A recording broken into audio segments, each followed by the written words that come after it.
Good morning again.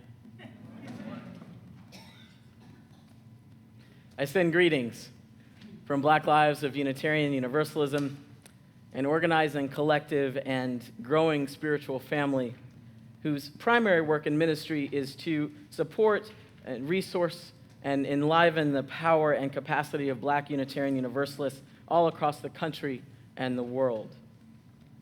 I also send greetings from the Clearing, an emerging spiritual community growing in Durham that centers, celebrates, and cares for queer, trans, people of color, gender nonconforming, Black, Indigenous lives and bodies through our various gatherings. I am deeply, deeply grateful for those two communities each and every day. And I'm really honored to be among you. Really honored. Here, in this state where I grew up, here in the city where I went off to college, learned a few things, here where I get to be among old friends, which is marvelous. My friend Susan is here. My old friend Sonia is here from college. It's pretty remarkable what happens when you come home. And I get to be here for the first time with my mom and my spouse and my little one all together in one room hearing me preach, and that's never happened before. It's pretty spectacular. It's a great gift to be here. Thank you for having me. In my discernment about being with you all today, I was reminded of someone named Marva Dolores Collins. Is anyone familiar with Marva Dolores Collins? Oh my goodness, yes. When you don't necessarily expect any hands and you get two, it's a big deal. Okay, I just want to honor that. Thank you for saying yes. She was an educator, born in the South, but ultimately made her way to Chicago, where she was a substitute teacher for 14 years. Noticing the low levels of learning that some students were experiencing in particular areas, Ms. Collins took $5,000 from her own teacher's retirement fund. Now, for those of you who were around in 1975, you know that $5,000 was a decent amount of money, right? She took $5,000 out of her retirement fund and started a private school in the top floors of the brownstones in the West Garfield Park neighborhood in Chicago where she lived. The school she started was called West Side Preparatory School. Now, West Side Prep was educationally and commercially successful for many, many years. Collins ran the school with her daughter until 2008 when it closed down. But the school's success is not really the point of this story. Collins, a Black woman teacher in Chicago in the mid-1970s, built a low-cost private school specifically for the purpose of teaching low-income Black children whom Collins felt that the Chicago public school system had failed.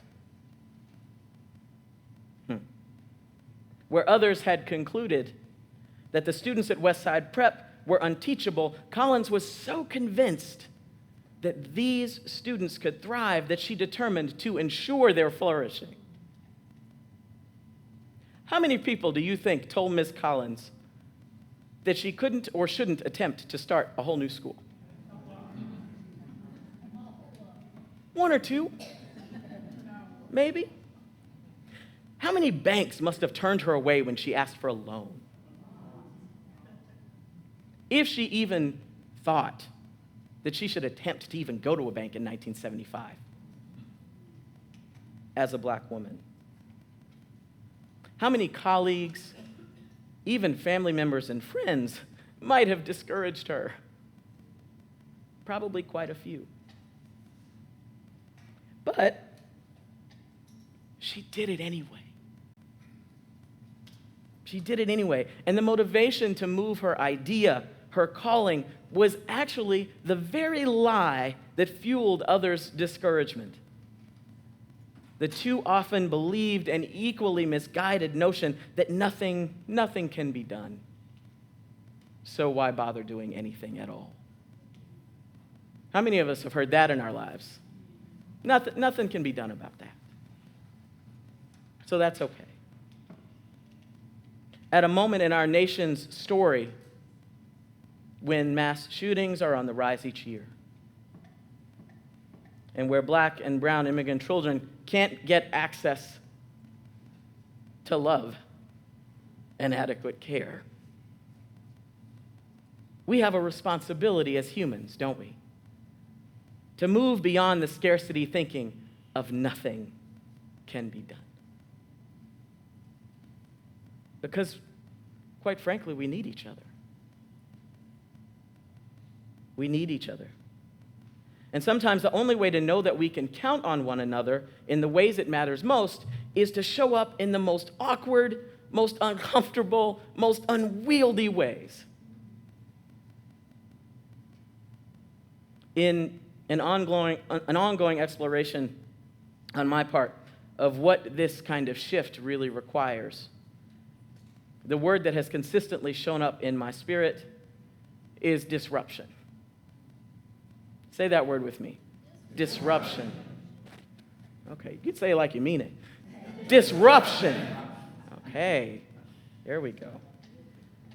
Merriam-Webster defines disruption as to break apart or rupture, or to throw into disorder. I actually like that definition. Or to interrupt the normal course of things. Forbes magazine staff writer Caroline Howard actually wrote about disruption in a business context that I actually think offers some real meaning for us here. She says, disruption takes a left turn to literally uprooting and changing how we think, behave, do business, learn, and go about our day-to-day. A disruption produces something new and more efficient and worthwhile. It is at once destructive and creative. What would it mean if we interrupted the everyday course of things even just a little bit more often than we do? What would it mean for us to really show up for ourselves and one another and be in opposition, like real opposition, to systems and people and relationships that do harm? What would it mean for us to say, no more, like Ms. Collins did back in 1975? It would mean rupturing sometimes a very little bit. My kid liked to say, a little bit. Sometimes when she wants to do something that she knows she shouldn't really be doing, can I do that just a little bit? But sometimes it means rupturing even just a little bit at a time, and sometimes in great waves. Systems and mindsets that are harmful and that operate to ensure we don't have what we all need to simply be our human selves, our whole human selves. Maybe that rupture happens when congregants from Citywell United Methodist Church in Durham, North Carolina, and community members literally surround an ICE van for 3 hours in an attempt to keep their beloved Samuel from being deported, who had been living in North Carolina for decades. Or maybe that disruption is when New Zealand's Prime Minister, Jacinda Ardern, did what Americans in particular might find unthinkable, and moved quickly. How quickly did she move? She moved so quickly to enact immediate and sweeping changes to the country's gun laws, banning all assault rifles and military-style semi-automatic weapons after the attack on 2 mosques that killed nearly 50 people. Or maybe it's when I remind myself on a really hard day, that my worth is not tied to how much I produce. And so I stop working and rest and do things to build my body and my spirits back up. Or maybe it's in the ordinary course of things. When you say the thing that you know will unravel everyone around you,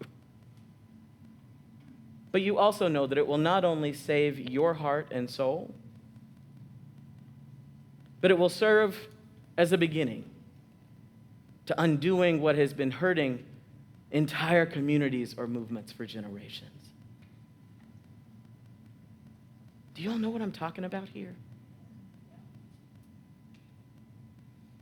That willingness to say and do the hardest possible thing. That while it might not benefit you in the moment, you know that it will hold and care for whole communities. This is why, allyship is a funny word to me sometimes. And allyship, in the ways that many of us understand it, can sometimes fall flat, because it's one thing to express love and care, but to do that from a distance. It's one thing to proclaim support. We talk about this in Blue all the time. It's one thing to proclaim support, but to offer it in ways that make the most sense to you, rather than asking what support folks need and doing what they tell you they need. That's the other part. Right? This is what we're talking about. It's another thing entirely, though, to be right alongside each other. Being willing to take what comes as if it was meant for you too. Taking whatever it comes. Whatever comes. Because in a country and a world that is wrought with injustice and mistreatment, if you work to disrupt that injustice, whatever comes was probably meant for you too anyway. We have a call as Unitarian Universalists to infuse the meaningfulness, and I would even argue the hopefulness of disruption into who we are and what we do in this world as it is. If we, in fact, are committed to this world being different and better for all of us. If meaningful change locally and in the country is what we seek,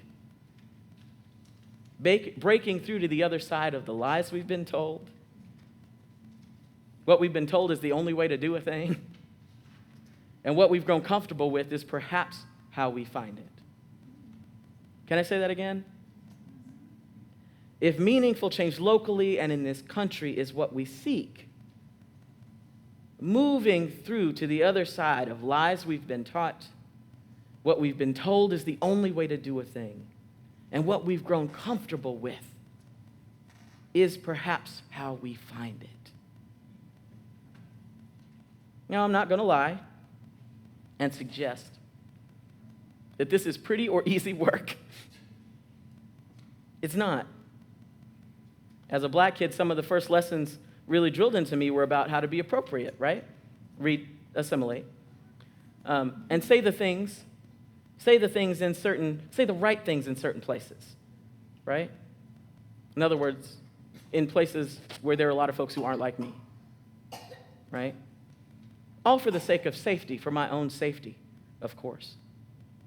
But it's taken decades for me to interrupt just enough of that to be able to show up as my whole black self where I don't see myself reflected as much as I might like.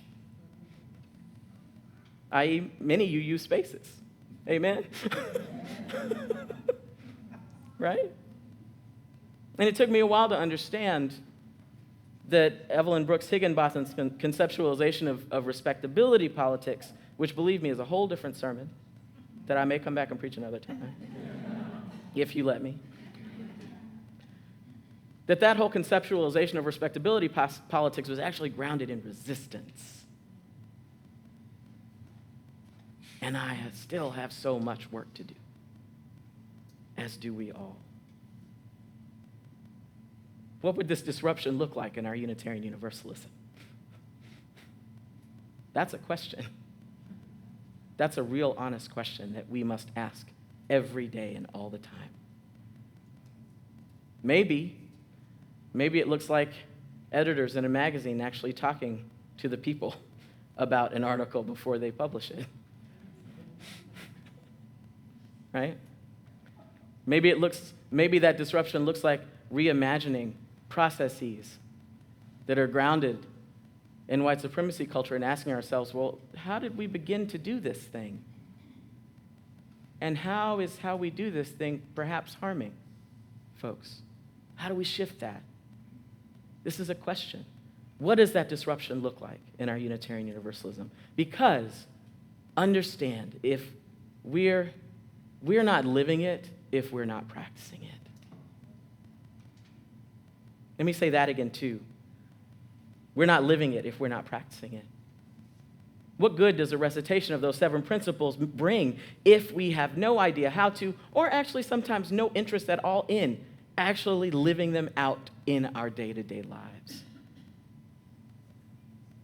Because in the process of peeling back layer upon layer upon layer of conformity and complacency, we're not going to just transform communities and systems. We're going to be made new in the process.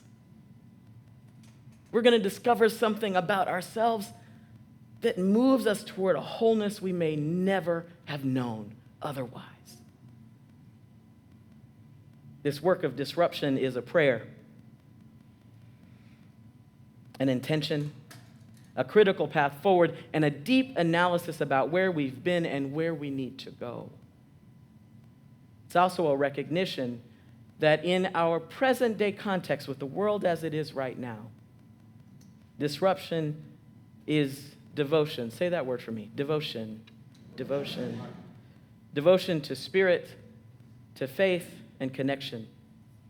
Disruption is care. Say that word. Care. Deep and intentional care for self and community. Disruption is also mindfulness. Mindfulness of everything that makes each of us whole and fully present and alive. Disruption is solidarity and comradeship. Say that with me. Solidarity and comradeship. When we are in relationship long enough, then I might already know what you need because I've already been there with you. And it begins with me and with you, with all of us. The only way to liberation for all people is to embody a transformational Unitarian Universalism. That is, to be willing to interrupt the usual course of things and be open to the changes that building a new way may bring to your heart, to your body, to your mind, to your spirit. What sacred moment will be unearthed by you? What will you uproot or call into question? What dreams will you carve out of the clay, muscle into something solid, something true? These are the questions to consider and to respond to if a mature faith is what we strive for. Amen. Ashe, and blessed be.